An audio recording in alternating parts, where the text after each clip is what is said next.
Hey, kenalin aku Genzi. By the way, sorry sebelumnya kalau bahasa yang aku pakai nggak kayak Genzi kebanyakan dengan memakai sapaan gua lu. Tapi aku yakin ini nggak akan ngurangin esensi nilai-nilai yang bakal aku sampaikan ke kalian.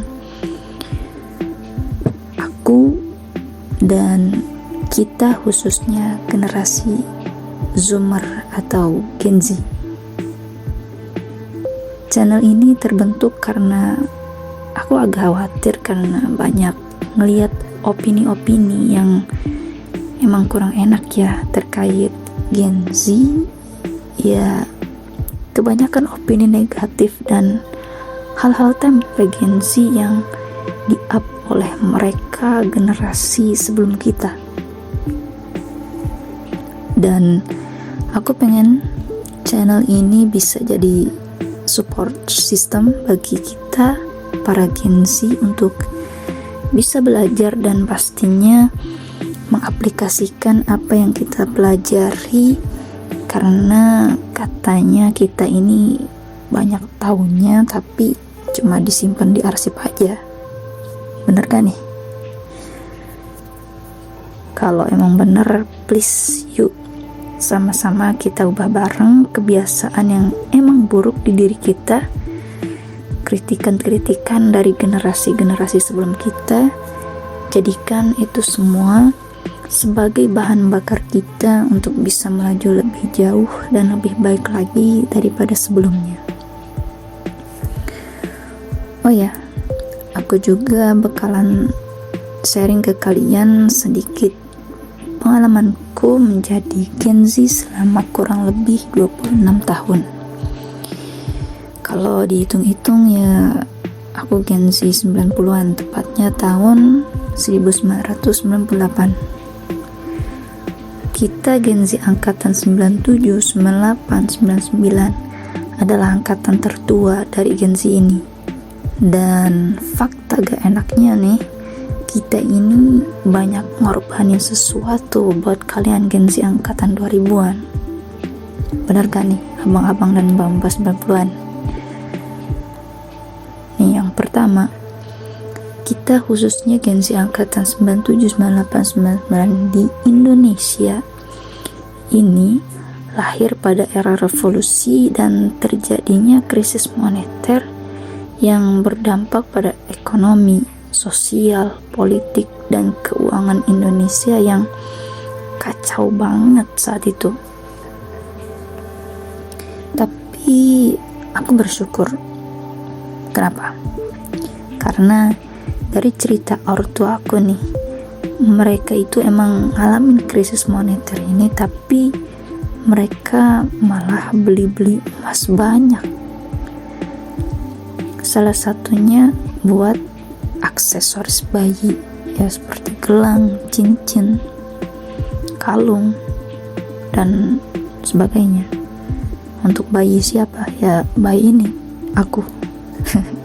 Ya, optimis saja, mungkin kita ini bayi-bayi yang membawa rezeki bagi keluarga kita, ya enggak? Kedua, kita sekolah dasar SD itu ujian nasional mulai sekitar tahun 2009 lah ya. Tahu nggak itu UN tahun itu udah beda dari UN sebelumnya. UN sebelumnya cuma ada 2 atau 3 variasi paket untuk mencegah kecurangan atau mencontek antar siswa. Nah, mulai tahun 2009 ini lebih ketat. Kita ada 5 variasi paket setiap ruangan. Ya, jadi setiap siswa itu misalnya 5 orang berjejer itu mereka beda-beda nih variasi paketnya. Jadi siswa satu sama siswa sebelahnya pasti udah pusing duluan nih sama variasi paket ini. Mana jadi kelinci percobaan pula kan ya. Terus masuk SMP nih ya, beda lagi pas kita mau UN, berarti sekitar tahun 2013 tuh. Dan UN tahun ini adalah jadi UN yang paling bermasalah. Kenapa? ya balik lagi tadi, siswa-siswa tahun ini jadi kelinci percobaan lagi. Terutama kita Gen Z ini udah mau lulus SMP. Tadinya variasi paket cuma 5 ya awalnya. Ini jadi 20 paket guys. Dan udah pasti satu ruangan beda semua. Kalau jumlah siswa di satu ruangan itu hanya 20 orang. Belum lagi kendala distribusi yang gak merata, bikin beberapa sekolah jadi menunda ujian karena soal belum siap. Pokoknya hancur deh. Sampai ada liputan TV ke sekolahan aku waktu itu gara-gara siswa pada nganggur di luar nungguin soal. Terus masuk SMA nih ya, ada lagi kejadian pas mau UN, jadi kelinci percobaan lagi kita. Tepatnya UN tahun 2016. Itu mulai diberlakukannya UNBK atau ujian berbasis komputer secara luas, walau masih ada beberapa sekolah yang masih tertulis. Tapi bagusnya UN saat itu nggak jadi tolak ukur utama masuk PTN, karena kita bisa lihat dari nilai-nilai di raport dan ujian-ujian sekolah sebelumnya. Cuma yang jadi masalah di sini, ketika kita belum bisa gitu terbiasa untuk ujian dengan komputer, nah ini yang jadi masalah. Apalagi siswa-siswa yang belum punya komputer di rumahnya dan mungkin gaptek, wah itu jadi masalah banget sih. Sampai-sampai kita itu sebelum ujian nasional secara resminya kita itu melakukan tryout ujian itu beberapa kali, dan itu kita masih lumayan pusing gitu untuk ngerjainnya.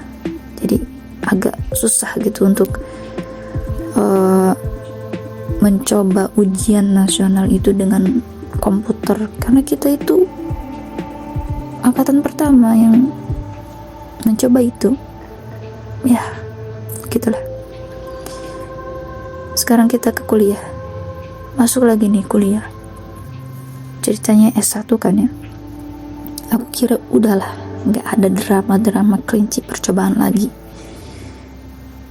Tapi nyatanya emang semesta mau menempa kita kali ya. Mulai tahun 2020 sampai sekitar 2022 awal, itu masa-masanya kita lulus kan ya. Yang ada harusnya wisuda dengan euforia yang meriah gitu, tapi nyatanya hanya ada wisuda online dong ya,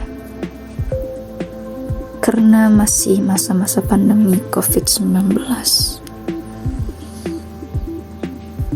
Apa rasanya wisuda online coba? Padahal itu momen yang ditunggu-tunggu. Cuma begitu-begitu aja depan laptop pula. Dah lah males gak make up, dah bodo amat. Yang penting pakai baju wisuda dan toga, udah selesai. Dah lah ya. Adik-adik Gen Z-ku, ini kita udah banyak jadi kelinci percobaan ya dek. Tapi itu baru di dunia pendidikan aku bahas ya. Nanti kita bahas lebih banyak lagi keunikan-keunikan generasi kita ini. Seru deh pokoknya.